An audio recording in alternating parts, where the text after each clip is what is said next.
Alors je suis en train de lire Libérer votre créativité. C'est la Bible des artistes. C'est écrit par Julia Cameron, qui est scénariste, romancière, voilà, et qui accessoirement a été la femme de Scorsese.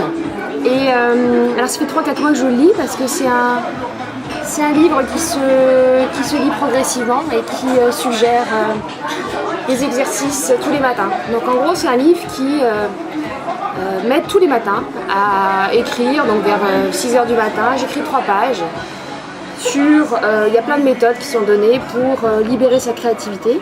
Alors ce qui me plaît dans ce livre, c'est que c'est pas comme tous les livres de développement personnel où vous lisez ça pendant 10 jours, vous dites ça allume la lumière dans quelques pièces dans votre cerveau, et puis au bout de 15 jours vous allez tout oublier. Je pense que c'est un livre qui permet de faire bouger et puis d'instaurer aussi un dialogue avec soi-même un peu tous les jours.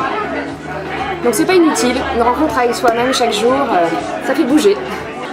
J'ai une copine qui m'a dit tout est prêt pour te mettre en marche, il faut juste que tu fasses les premiers pas.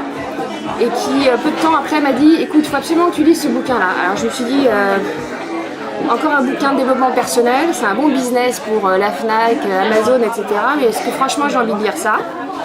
Et puis petit à petit, au bout de 3-4 mois, ce bouquin me revenait dans la tête sans que je sache exactement pourquoi. Je l'ai acheté, je me suis plongée dedans. Et je me suis dit, cette copine, elle a bien fait de me l'envoyer parce que c'était une belle rencontre.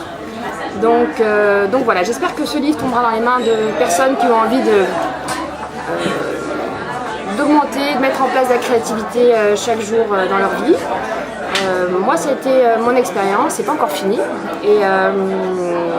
Et voilà, donc peut-être que ça tombera dans les mains de quelqu'un qui en a besoin.